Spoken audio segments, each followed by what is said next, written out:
The KGB. Just hearing the name sends shivers down your spine, right? The KGB was synonymous with fear and secrecy. They were like the boogeymen of the Soviet Union, always lurking in the shadows, watching, waiting.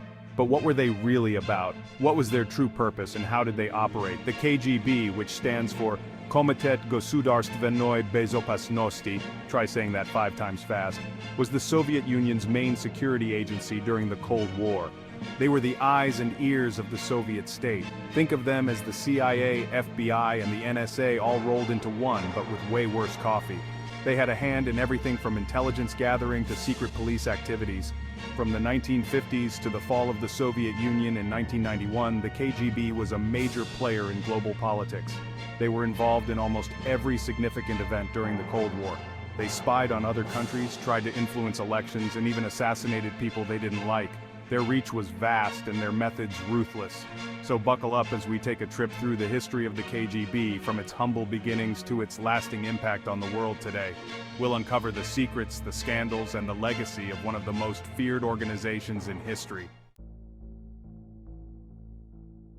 You can't talk about the KGB without going back to its roots deep into the annals of Russian history.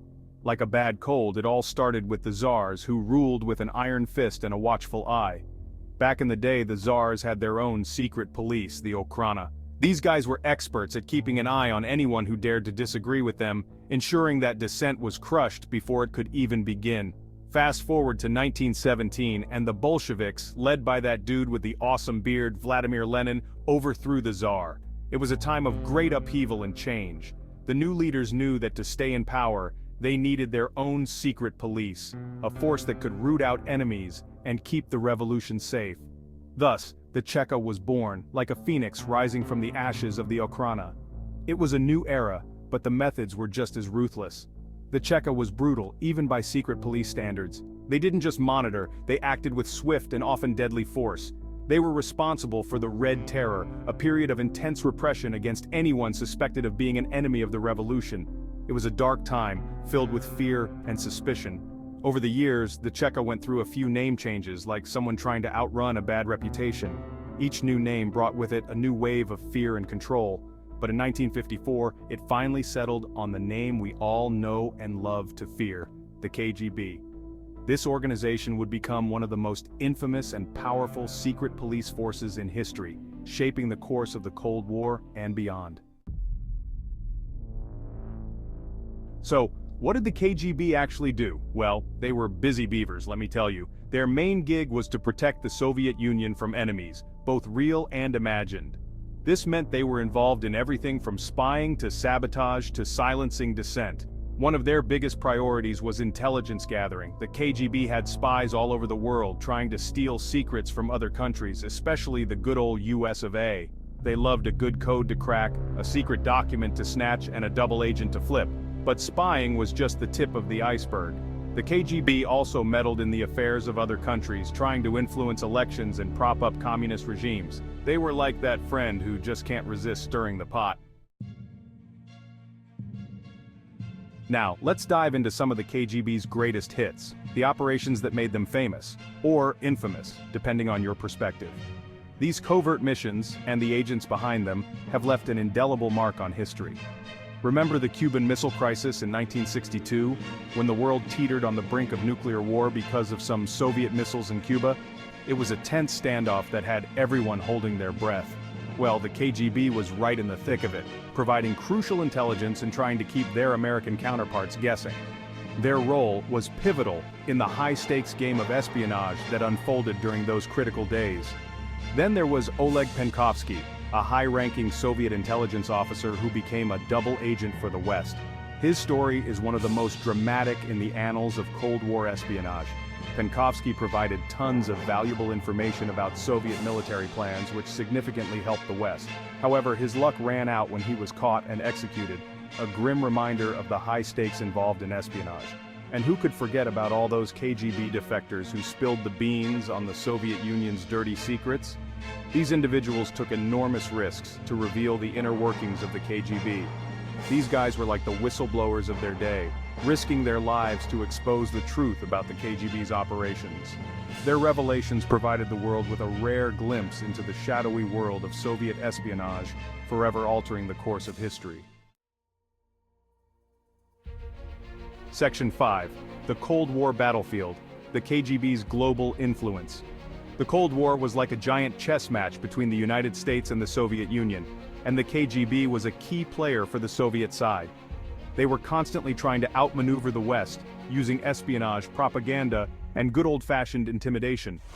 The KGB was particularly active in Eastern Europe, where they helped to install and support communist governments. They kept a close eye on things, making sure that no one stepped out of line. But their influence wasn't limited to Eastern Europe. The KGB was involved in conflicts all over the world, from Vietnam to Afghanistan, supporting communist movements and undermining Western interests. They were like the ultimate puppet masters, pulling strings from the shadows. Section 6. Disinformation and Control. The KGB's propaganda machine. The KGB weren't just spies and assassins, they were also masters of spin. They understood that information was power and they used it to their advantage. The KGB's propaganda machine churned out fake news and conspiracy theories like a factory, all designed to discredit the West and promote the Soviet way of life. They planted stories in newspapers, spread rumors through their agents, and even created their own fake radio stations. They wanted people to distrust the West and believe that the Soviet Union was the true champion of the people. The KGB's goal was to control the narrative, to shape how people saw the world, and they were pretty darn good at it. Section 7. Fear and Repression. The KGB's domestic impact.